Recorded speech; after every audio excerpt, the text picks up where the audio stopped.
So today we're here with Lina Penagos from UPEC, the University of Paris-Créteil, and Pasquale Maffia from UNINA, Federico II in Naples, and we're looking at the beautiful ocean outside. And my name is Barbara Buchenau. I'm from the University of Duisburg-Essen in Germany. We'll be talking about joint education. So how is it that we can actually invent new programs for students in which not only students are involved and educators, but also researchers and stakeholders, so professionals in the fields for which students are being trained. As we're doing that, we're also looking at how our research can be fed into that and how we can promote better research through our education. And I'm very happy to hand over to Lina Penagos, to Lina, and please introduce yourself. Thank you, Barbara, and thank you all. So I'm Lina Penagos. I am political scientist, and I'm also the project manager of a project at UPEC, which is the Your Life. We are here today sharing experiences for tackle different elements and different aspects regarding the hub, health, and well-being. And I'm Pasquale Maffia. I'm a professor of cardiovascular immunology at the University of Glasgow in the UK, and I also serve as professor of pharmacology at the University of Napoli Federico II. I'm also here because I'm leading the Hub on Health and Wellbeing as part of the Aurora project. So basically what we're seeing here is a sociologist, someone in the medical field, and I'm in cultural studies. Three of us trying to do something in health and well-being, trying to improve our education in health and well-being, and trying to wrap our mind around the fact that education in health and well-being is always a national affair. It's not a European affair, although health and well-being are something they don't care for national borders, but our educational systems do. So if we are trying to think of what needs to change in our education, in our research, Lina, what would you say is the most pressing element in what you're doing right now? I think that we are facing complex problems, and actually it is important to educate in transdisciplinary issues. For that, we need to combine our forces, and this is a very good example. I'm a political scientist, you are in pharmacology, you are in cultural studies, and that is actually what we are doing within this hub. And could you give us an example from Paris where you would say, okay, this is really something that we need to wrap our mind around, find a solution for? Indeed. I think we have many examples regarding medicines and regarding people working in cultural issues that need to share with others to answer to our societal challenges. We have, for instance, students who came for the first time working in vulnerability, students coming from environment, from sociology, for medicine, that they don't really know how to get to work together. And we achieve to make them work together through vulnerability issues. So that's one single example, departing from a specific problem and try to solve problems all together.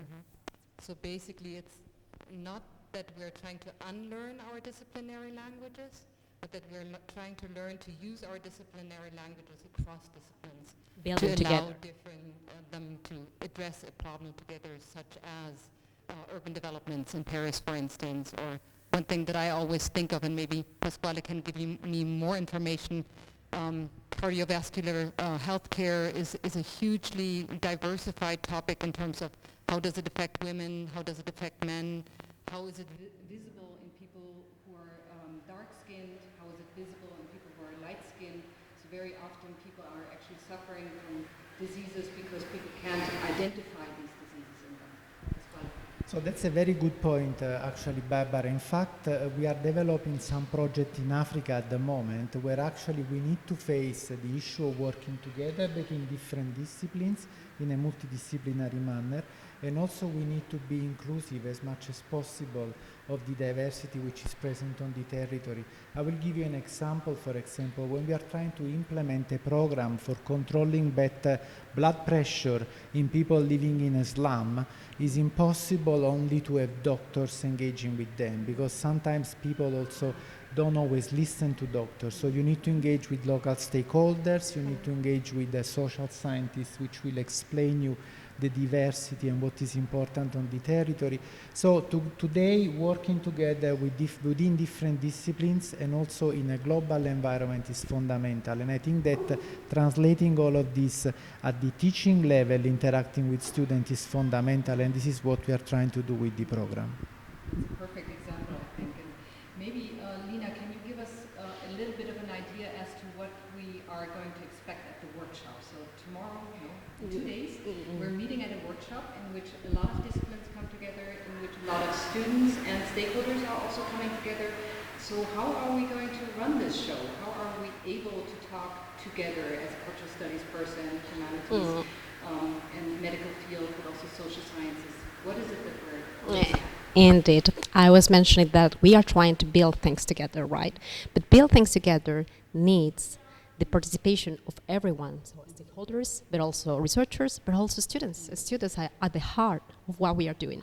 So during this vulnerability workshop, we are going to learn from different experiences, from the experience of the researchers, from the experience of the students who are studying vulnerability in somehow, but not just vulnerability, aging, for instance, that is also a societal issue, and they are already had an experience in those fields. So it is important to share during this time together. So we are very happy and very excited to meet all together to understand, first of all, from the point of view of the sciences, and then to collaborate and cooperate in pedagogical elements to understand how we can build a joint program and joint courses together, which is at the aim of Aurora activities. And maybe I can give away that at the workshop we'll do lunch trains in which we connect people across the disciplines, also across student, researcher, educator, and practitioner levels. So that's one of the ways in which we start conversations. And maybe I can give the example of my daughter, who's a medical student, who sent me a book that somehow met her eye as she was in the library, that said that vulnerability in the 17th century was actually used to then defend slavery. So the term itself has a long cultural history that has worked well, but it has also damaged a lot of human life.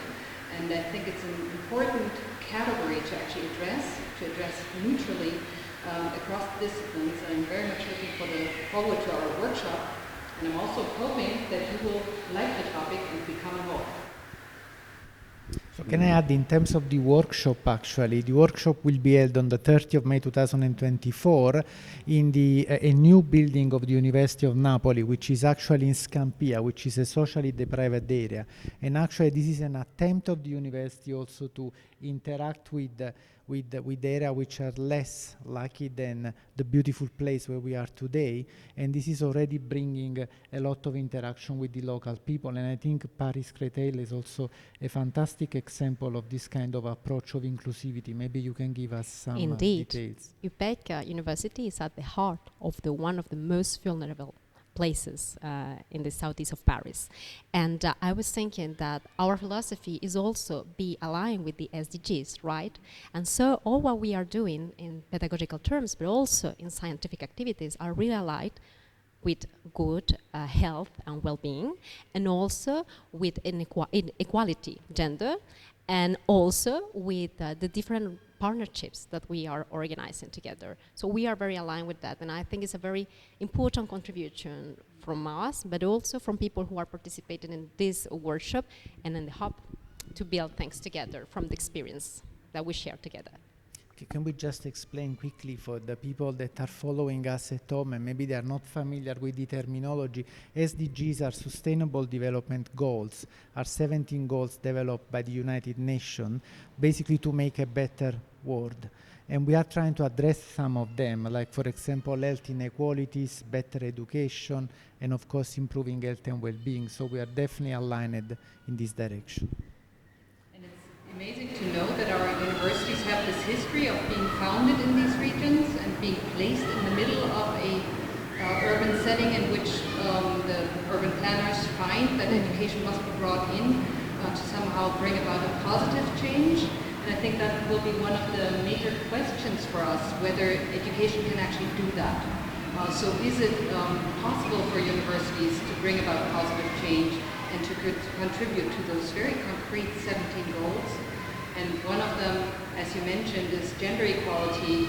So can I better identify a heart attack in a woman or in a person of color after I've gone through training in our universities? And that would be one of the major little goals, but concrete goals that can save lives that we're pursuing. I think that it's important also to note that we are trying to build something from experience. And I really want to highlight that point, because experience comes not just from the point of view of the researchers, but also from the students and also from the society. So if we are trying to address societal issues, we need to depart from that experience. And that's exactly at the heart of what we are doing.